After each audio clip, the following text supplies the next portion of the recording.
Thank you so much, everyone, for tuning in to Good Vibe Sunday. So if this is your first time tuning in, every week, Project Beauty dedicate this space on Sunday to feature women-owned businesses, women entrepreneurs, women brands, because we want to make sure that even during this time, even in times of uncertainty, we are spreading empowerment and we are spreading positivity. So today we have an amazing speaker with me. Many of you guys know her. Her name is Roanna. She is a food blogger, and she is handle is the Yum Side of Life. And so me and her have collaborated in the past for several projects, and this is someone that I absolutely enjoy. She is a sweetheart, and she has she wants to come on to share her journey of being a food blogger, which is something that a lot of people ask about, right? So without further ado, I want to bring her on and let her introduce herself. Welcome. So I've always loved food. I always took pictures of my food. So finally, last year, January, I was kind of at this place where I'm like, okay, what's going to make me happy? I love going out to eat. You know, I love the whole experience. And then my friend was like, you should do a food blog because you're always making me hungry. I want to try all these places. I'm like, okay, what does that mean? So basically it was, you know, I did some research, you know, kind of like, I went on Pinterest, I went on Google, just kind of like figuring out what it is that people do. Like, you know, I cleaned up my Instagram page because it was my personal page. So I cleaned that up to make my food page. Like I said, I was researching, like I was on Pinterest all the time because, you know, of course, Pinterest like has everything. It's like almost like Google. It really is. And it's like basically electronic hoarding for me because, you know, but so I did that. I started going to events, going to workshops. My friend was like, hey, you need to buy your domain, you need to make your website. I'm like, okay. So she like kind of like gave me tips because she kind of knows. So I bought my domain. It was like $40 on GoDaddy.com and made my website. Actually, my website has been up for like a year, but there's not a whole lot going on. It's just kind of linked to my Instagram right now. So I'm still trying to kind of figure out, you know, parts as far as, oh, thank you, Kelly, I love you too. As far as, you know, expanding my content, because that was one of my goals for this year is expanding my content. So basically, yes, I started researching stuff. I started taking workshops, going to events, trying to learn how to like take better pictures. Yeah, because that's a big part of it too. Yeah. That we don't think about that the little investment that you can put in those little things can actually get your content looking so much better, right? Right. So I was trying to learn how to take better pictures because it's not just about taking a picture and just posting it. You know, you want to be more intentional. You want to kind of course, make it look appealing. Right. One of the things that I like to do, honestly, is I like those close-up pictures because you can see like the seasoning or the toppings of a pizza or the details of a donut. I love those close-up pictures. Like, you know, kind of like those are the pictures that make you want to say, I'm going to go to that restaurant this week. Exactly. I want to make you hungry. Of influencer, right? Yeah. Because when it comes down to it, we're talking about referrals. Yeah. That's what this comes down to. Yeah. So like, of course, like when I first started, I remember like people kept asking me, what's your niche? What's your thing? I'm like, I don't know. I like to eat. So at first I was like, I don't know. I like to eat. I like to eat good food. I like to eat outrageous desserts. I like to eat whatever. But kind of, you know, through me doing all these events, through me starting to like work with restaurants and stuff like that, I kind of felt the, I guess you could say, pull to kind of basically focus on small businesses. I'm like, why would I promote like Applebee's or Chili's? Not to say they're bad, but they're chains. They have money for marketing. You know, sometimes they kind of go to influencers, but my thing is, you know, this mom and pop restaurant is probably way better to get a taco at, or to get a pizza, or to get whatever. I'd rather do the small businesses, you know, small restaurants. If somebody asked me what my favorite food was, that is like super hard for me to answer. Oh, girl, me too. Just because. Do you have a favorite though? Like if you had a last meal on earth? That's so hard. Well, if it's a last meal, I'm probably gonna go back to like, for me, Filipino food, because I grew up, you know, with my Filipino family. I'm half Filipino, half Puerto Rican. So I grew up with my dad, my dad's side of the family, which is Filipino. So if I was gonna think about home or what was like comforting, that's Filipino food. Yeah. So I'd probably want like a whole spread of like Filipino dishes for my last meal. But when I crave something, it's either pizza or tacos. I crave tacos like every day. I mean, I always joke around that if you put anything on a pizza or a taco, I'm probably going to eat it. That's just how I love pizza. I love tacos. Of course, I love the more, like living here in Texas, I love the more like authentic, like Mexican tacos, like just the meat, cilantro, onions, corn tortilla, and that's it, you know. But okay, stop doing that. I know, I want to make everybody hungry. But one of the things I wanted to talk about, because of me being, okay, I'm not from Dallas, right? I'm not a Dallas native, but I've been here for like almost 5 years now. And through my food blogging journey, I've got to meet so many like amazing restaurant owners, businesses, creatives, other bloggers, other influencers. Yeah. And what I want to like put out there is like networking is so important. Yeah.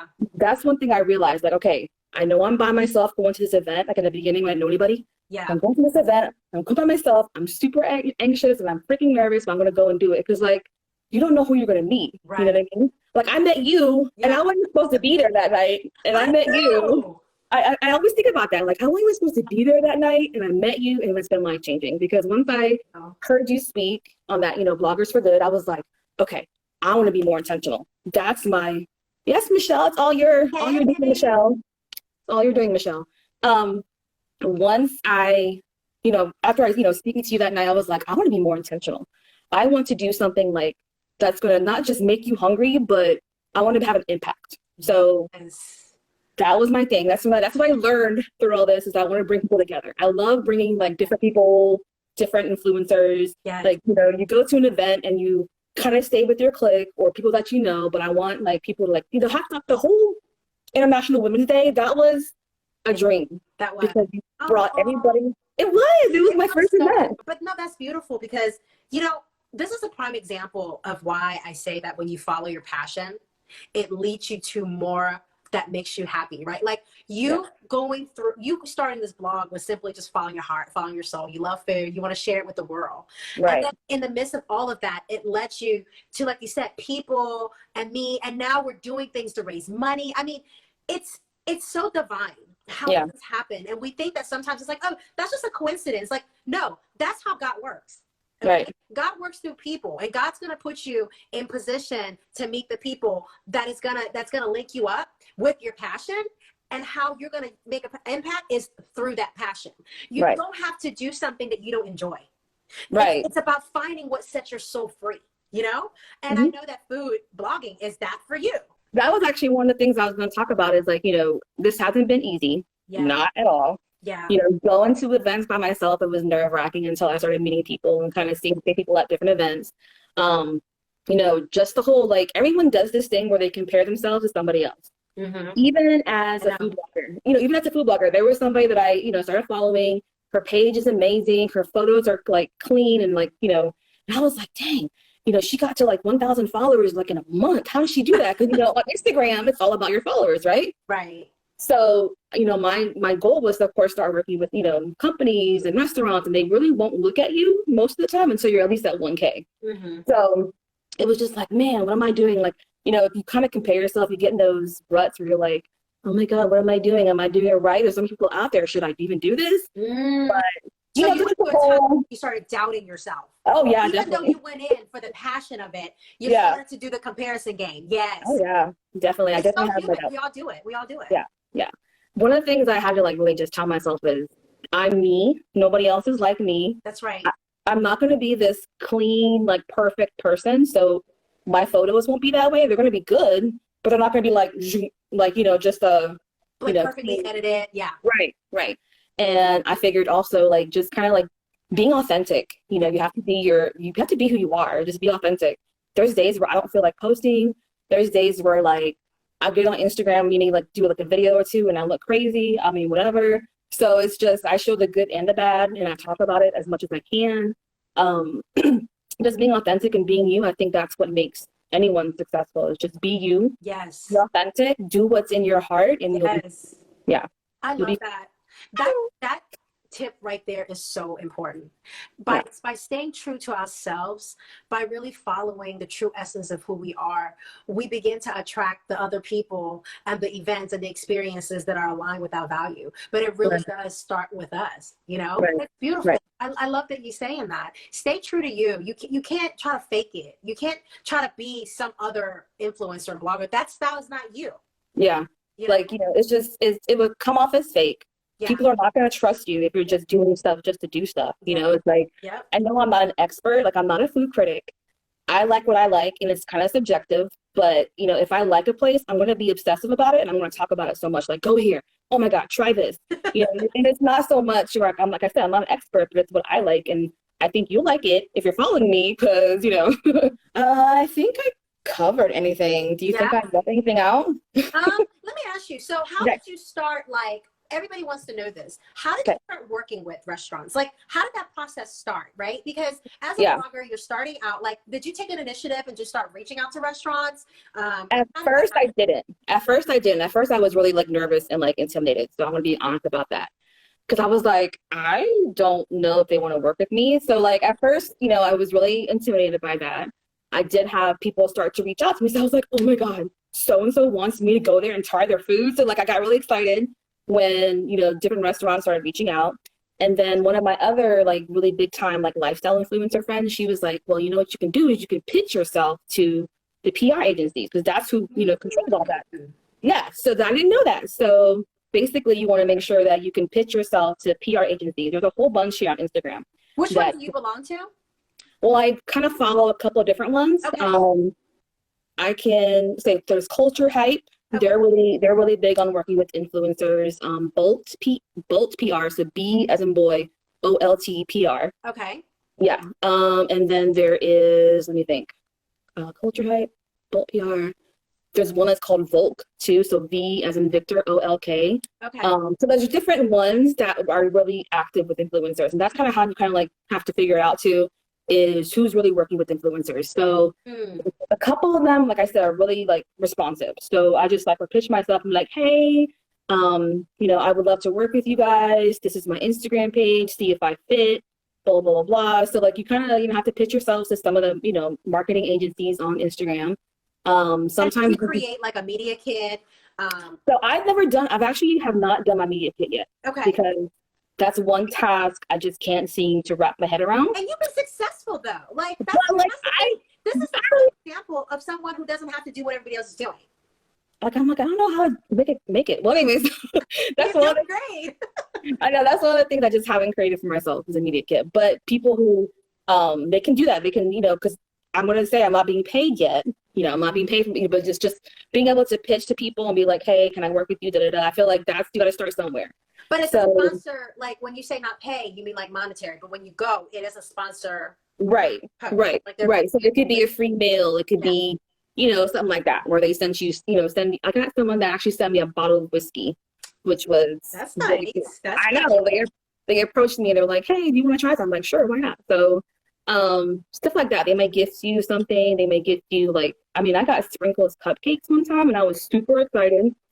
So just stuff like that, you know, being able to pitch yourself to PR agencies. One of the things that I feel like is also another tip, I guess you could say, is being consistent. Yeah. Oh, we're posting or Yeah, being consistent with posting. It's hard right now because of how everything is going on, you know, but you know, one of the mistakes I made was in the beginning, I was posting like 2 or 3 times a day. Instagram was like, who is this chick? Is she a robot? So you have to be careful with, you know, your hashtag that you're using, how many times you're posting. I think once a day is pretty good. There's some that do more. But in the beginning, like I didn't know, I was just posting. So I was posting like 2 or 3 times a day, trying to get those, you know, prime times that they're all saying are like the prime times. But yeah, Instagram kind of like basically has like flagged me because I get blocked all the time now. Like I get blocked.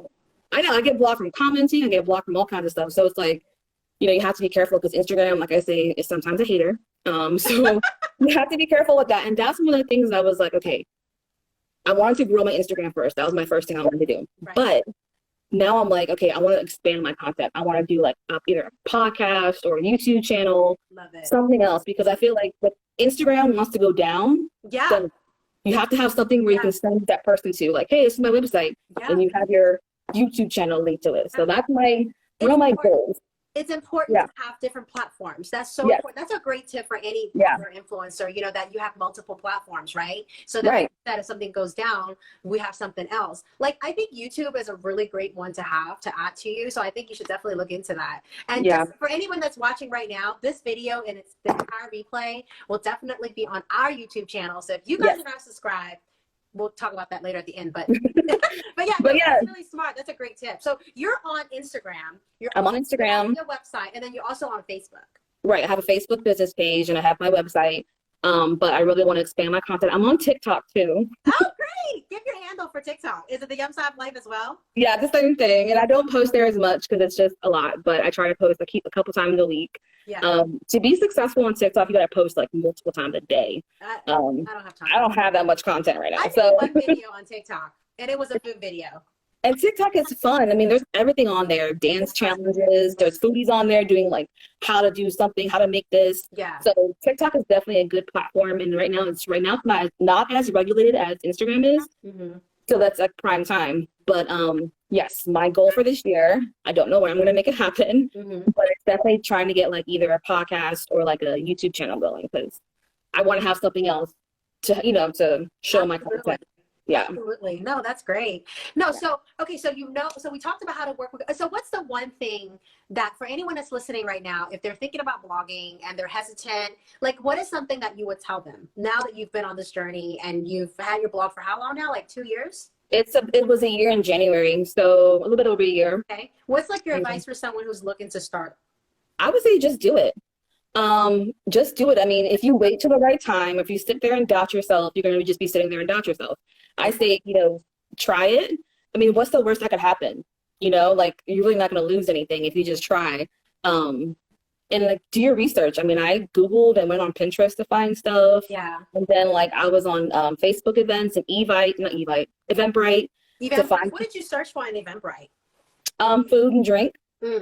So that way I can find different food and drink. And that's how I found Michelle, because Michelle had an event for boba tasting. Yes. And it was her first one that she did at Charity. And I was like, oh, that sounds like fun. I get there and I'm the only one that's not her friend. So I'm like, hi. So that's how me and Michelle became friends. It's like, she did that boba tasting and me and her just clicked and she started doing more stuff. But I mean, you just never know. Like you just have to just do it. If That's you sit so funny that you met Michelle that way. Yeah. And and she's like, how did you find me? I'm like, on Eventbrite. She's like, oh, okay. That's great. So you just do it and obviously like not compare yourself. I think one takeaway is the most important one is staying true to yourself. Exactly. Because I mean, people will gravitate to that. So, it's not so much like, I don't try to think about the numbers too much. Like, right now I'm at like 2,300 followers. Of course, it was a big deal hitting 1,000. Yeah. And then I hit 1,000 in July. So about 6 months to hit 1,000 and then another 6 months till I hit 2,000. And of course, the numbers are like, oh my God, hit 2,000. It's like, it's exciting, but you can't get caught up in that because then you're going to just drive yourself crazy. Because I did that for a while too. I was like, I want to get to 1,000. I want to get, Yeah. But you just have to just do it. Just do it. Be authentic. Be yourself. Realize that you have something to bring. This is your voice. It's not going to be for everybody, but that's okay because people will gravitate to you if you're real. And if you're fake and buying followers, you're going to fail eventually. So, I know. Yeah. People always can notice those. Yes. And I think the last thing I would say is definitely use your platform intentionally like you've been doing, which I think is amazing. So thank you for your heart and thank you for your dedication. It's women like you that keeps us going. We can't exist if we don't have the support of the community. So thank you again for joining us today and joining us and sharing your journey as a food blogger. So all right, guys, have a good night. Bye. Thank you, girl.